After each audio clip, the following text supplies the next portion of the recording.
तो बच्चों, स्वागत है आप सबका एक बार फिर से आपकी अपनी यूट्यूब चैनल केवी की पाठशाला पे। बच्चों, आज से इस चैनल पर एक नया सीरीज शुरू होने वाला है और वो सीरीज है बच्चों लर्निंग इंग्लिश का। बेसिक से इंग्लिश को कैसे सीखना है, सुधारना है आपको अंग्रेजी को, उसके लिए हमारी प्रयास शुरू हो गई है। सो इस प्रयास में आपको भी भागीदार बनना है, आपको भी हमारे साथ रहना है और इस चैनल को प्रमोट करना है, साथ ही अपने आप को इम्प्रूव करना है। अपने दोस्तों को भी इसको ज़रूर शेयर कीजिएगा और मैं आपसे वादा करता हूँ आपको अंग्रेजी सिखा के रहूँगा, और वो भी फ्री ऑफ कॉस्ट। आपको कहीं जाने की ज़रूरत नहीं है। इसके लिए मैं आपको बता दूँ, आपको ये अंग्रेजी सीखने के लिए आपको 10 से 20 हज़ार रुपये खर्चा करने पड़ जाएंगे, क्योंकि मैंने कई ऐसे ऑनलाइन प्लेटफॉर्म्स देखे हैं बच्चों के लिए जिसमें यह पाया गया है कि दे चार्ज हैवली। तो मैं चाहता हूँ कि आप फ्री ऑफ कॉस्ट सीखिए, कोई पैसे देने की ज़रूरत नहीं है। तो आइए स्टार्ट करते हैं। ओके, एक चीज़ और, जो ये लर्निंग इंग्लिश है ना, आज तो मैं एक पैराग्राफ लेकर आया हूँ, उसके बाद ट्रांसलेशन का भी सीरीज शुरू करने वाला हूँ जल्द। पैराग्राफ से स्टार्ट इसलिए कर रहा हूँ कि 2-3 चीज़ें जो है जो आपको बताना चाहता हूँ। पैराग्राफ से सीखने के 2-4 फ़ायदे ये हैं। एक तो आपको पैराग्राफ कैसे लिखा जाता है एग्ज़ाम में राइटिंग प्रैक्टिस हो जाएगा। दूसरी चीज़ ये कि इसमें जो पैराग्राफ में वोकैबुलरी होता है, वर्ड मीनिंग होता है, उससे आप अवेयर हो जाएंगे।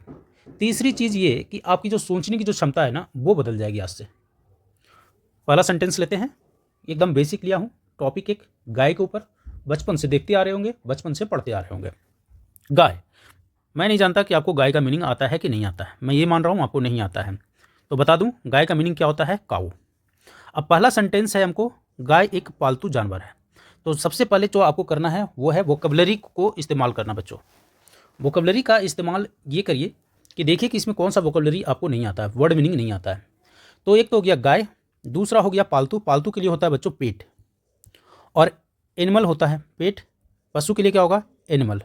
अब हमको 3 चीज़ ये मालूम हो गया, गाय का काऊ, पालतू का पेट और एनिमल। तो सेंटेंस बनाना है के लिए क्या होता है, इज। सो बस इसी पर हम सेंटेंस बना देंगे। The cow is a pet animal. Okay, the cow is a pet animal. अब देखिए स्ट्रक्चर कैसे सेंटेंस अंग्रेजी का बनता है यहाँ पर, वो समझिए। सब्जेक्ट कौन हो गया, cow. Is M are, is subject plus is M are का प्रयोग हो रहा है यहाँ पर, प्लस क्या हो रहा है, ऑब्जेक्ट। ठीक है, subject plus is M R plus object, इसी पर पूरा सेंटेंस बनने वाला है लगभग। आई होप यहाँ तक क्लियर होगा। अब इसको हम हटा देते हैं। एकदम बेसिक से मैं बता रहा हूँ ना, एकदम बेसिक से सिखाऊंगा आपको। सो हमारा पहला सेंटेंस था, the cow is a pet animal, full stop. यह हर जगह पाई जाती है। पाए जाना का बच्चों होता है फाउंड, और हर जगह के लिए होता है एवरीवेयर। आप लिखेंगे it is found everywhere. Okay, full stop. यह एक चौपाया पशु, चौपाया का मतलब होता है जिसके 4 पैर होते हैं बच्चों। सारे एनिमल 4 पैर वाले होते हैं। तो लिखेंगे इट इज अ, चौपाया के लिए हमने क्या बताया, 4 फुटेड, 4 पैर वाला के लिए 4 फुटेड एनिमल। पशु का आप समझ गए, पशु के लिए क्या होता है, एनिमल। कई रंगों का, कई मतलब होता है मेनी कलर्स, रंग, कलर्स। अब यहाँ पर देखिए एक चीज़ और मैं समझाना चाहता हूँ। देखिए काऊ है यहाँ पर बच्चों एनिमल। एनिमल के लिए जो प्रोनाउन हम यूज़ करेंगे वो यूज़ करेंगे इट। अगर यहाँ आदमी रहता तो उसके जेंडर के हिसाब से ही और सी यूज़ करते। अगर लड़का होता तो ही यूज़ करते प्रोनाउन, लड़की होती तो सी यूज़ करते। ग्रामर का पूरा ज्ञान आपको दिया जाएगा यहाँ पर। ओके, इट प्रोनाउन हम यूज़ कर रहे हैं किसके लिए, एनिमल के लिए। अगला जो हमारा है वो यह कई रंगों की होती है। So it is of, it is of, कई मतलब होगा मेनी, रंग मतलब colour, it is of many colours. आगे है, कुछ गाय सफ़ेद होती है, कुछ भूरी होती है तथा कुछ मिश्रित रंगों की होती है। कुछ का होता है बच्चों सम काउज। गाय है तो प्रोनाउन प्लूरल, प्लूरल हो जाएगा, है ना। हमारा नाउन जो है क्या हो जाएगा, प्लूरल हो जाएगा। सम काउज आर, चूंकि प्लूरल है तो यहाँ वर्ब जो लगने वाला है वो आर हो जाएगा। अगर एक गाय होता तो ईज होता। कुछ की बात हो रही है तो सम काउज आर, ओके, किस रंग की, वाइट।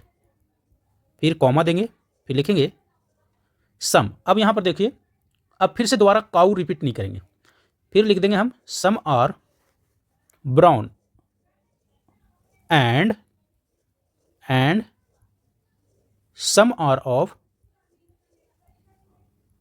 मिश्रित, आपने देखा है तो मिश्रित के लिए होता है मिक्स्ड कलर्स। ठीक है, यहाँ तक कोई दिक्कत? आई होप यहाँ तक कोई दिक्कत नहीं होगा। स्क्रीनशॉट ले लीजिए, हटा देता हूँ इसको मैं। ओके, आगे बढ़ते हैं।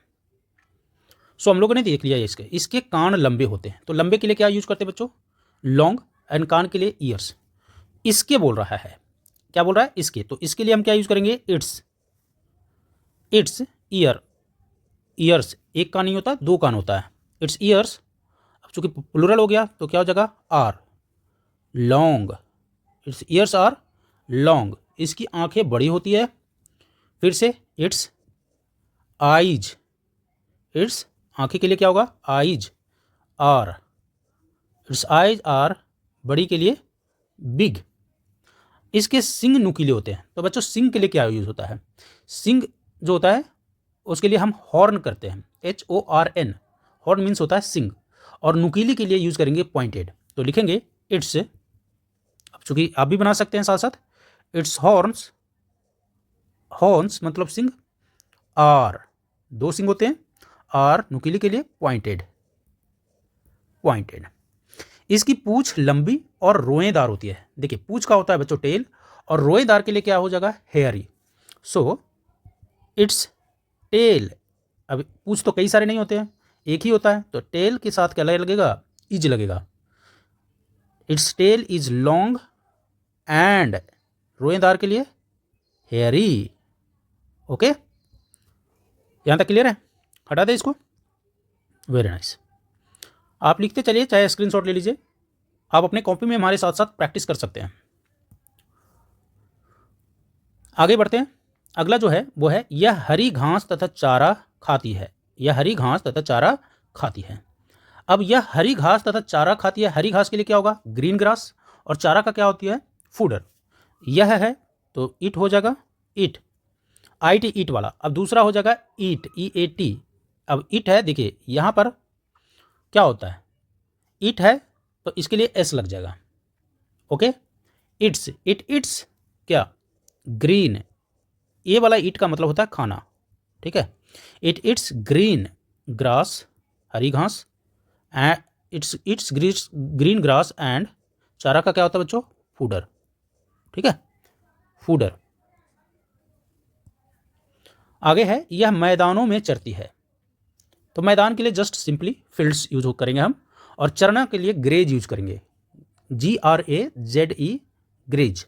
तो लिखेंगे it grazes, it grazes in fields, it's grazes in fields, मैदान में चरना।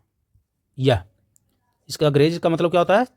चरना, और मैदान में। ठीक है, यहाँ तक कोई दिक्कत?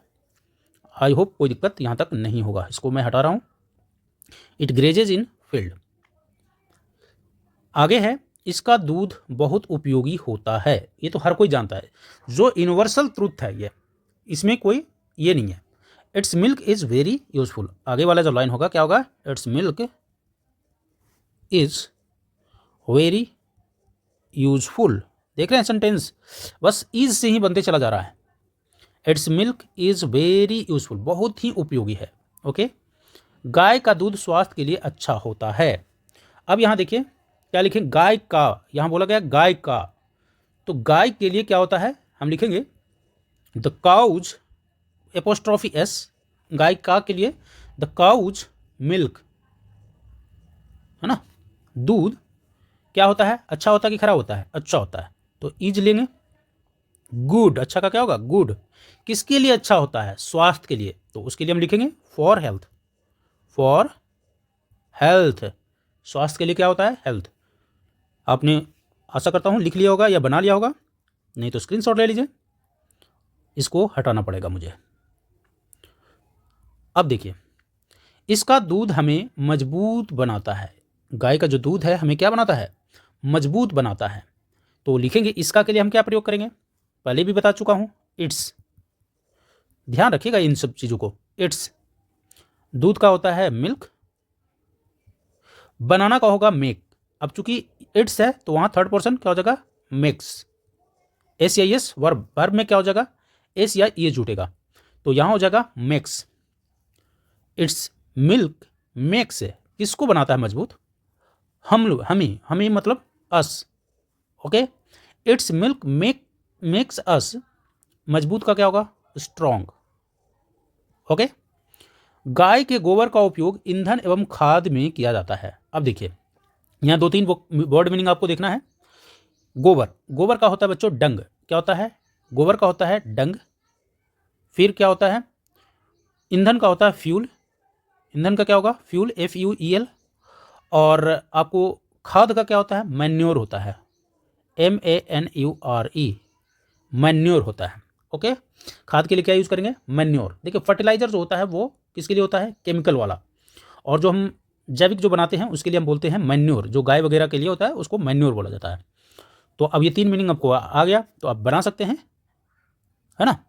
सो काऊ डंग, गाय का गोबर, काऊ डंग इज यूज मतलब उपयोग, यूज्ड एज, किस तरीके से यूज होता है, used as fuel and manure, fuel and manure. गाय एक शांत पशु है। अब शांत के लिए यहाँ बच्चों काम नहीं यूज करेंगे, इसके लिए हम यूज करेंगे जेंटल, है ना। क्या यूज करेंगे, जेंटल। सो लिखेंगे the cow is a gentle animal, the cow is a gentle animal, हमें इसके प्रति दयालु होना चाहिए। क्या होगा दयालु का, काइंड। चाहिए, चाहिए के लिए बच्चों यूज करते हैं हम शुड का। सो लिखेंगे हमें का होता है बी, चाहिए, शुड बी, प्रति मतलब किसके प्रति, बी शुड बी, क्या होना चाहिए, काइंड टू इट, इसके प्रति। तो इस तरीके से बच्चों ये आपका सेशन यहीं पर समाप्त होता है। सेशन अगर अच्छा लगे तो वीडियो को लाइक और अपने दोस्तों को भी शेयर जरूर कर दीजिएगा बच्चों।